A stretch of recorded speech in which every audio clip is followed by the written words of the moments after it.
Hey, soul survivors, we are going to talk about how can we have a healthy relationship. A lot of times if you're with somebody who's struggling with mental illness or a narcissist, things like that, communication can be poor. It's also good to learn communication skills because poor communication can be one of the most damaging factors in a relationship, and it can often lead to its demise. So here are some tips, some things that can help understand in which how poor communication can ruin a relationship. So misunderstandings, poor communication will lead to misunderstandings between partners. And if partners can't clearly express their thoughts and feelings, feel safe to do that, it can lead to confusion, assumptions, misunderstandings, and this can damage the relationship. Also, if there's a lack of intimacy, communication can falter. It's a crucial element to have that intimacy, that closeness, that safeness. Without effective communication, the partners aren't going to be able to connect with each other on an emotional level. And this will lead to a lack of intimacy. And that's kind of the glue that keeps it together.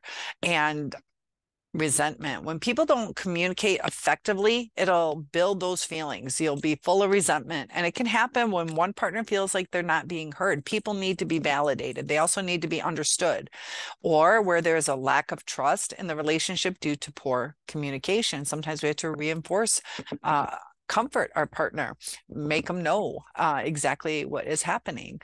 And poor communication can also lead to conflict within a relationship. When people aren't open and honest with communication, the partners might not be able to resolve their differences or work through issues. And this can cause tension, ultimately leads to a breakdown of the relationship. If you are in a toxic relationship, you can see how misconceptions or paranoia or blaming, all these things will destroy the relationship within time. Also, distance. When partners don't communicate effectively, it starts to disconnect each other and it just leads to emotional distance. And the partners may begin to feel like they're living separate lives. And that can also lead to the end of a relationship. So, what are the leading causes of breakup and divorce? There are many different factors that contribute, but here are some. Infidelity, cheating, or being unfaithful in a relationship is one of the most common reasons for breakup and divorce.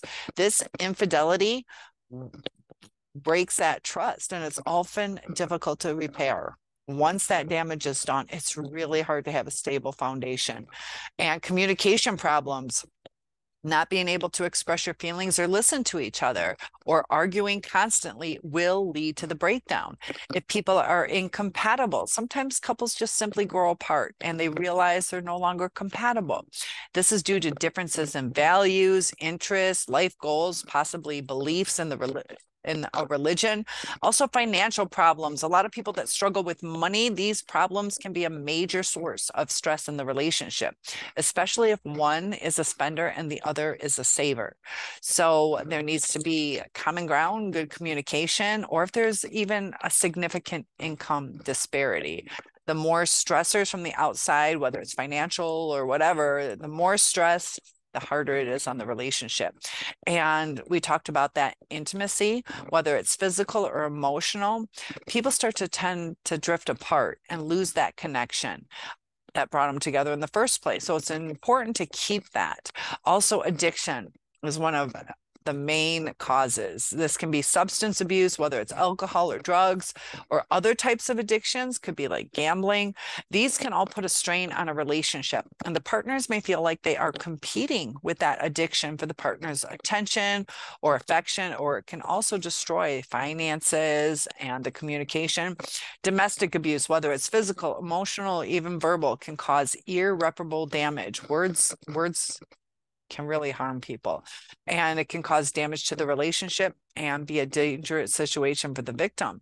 Also, people who deal with in-laws, sometimes the in-laws are fantastic. Other times there's conflicts with them or even extended family members. These can create tensions in the relationship and even lead to a breakup or divorce if the issues are not addressed. So, like I said, there are many factors. They often don't act alone, but they are usually interrelated and they need to be addressed. There are things I can help you with, or you can see a therapist to get that relationship back to where it's being. If you're caught in a toxic relationship, if the other person is not willing to compromise or work on the situation, your mental health could be at stake too. So it's something to consider. I'm here to help you along the way, and thanks for watching. Please like, those help with the algorithm, subscribe, or share it. This will help so much. See you soon.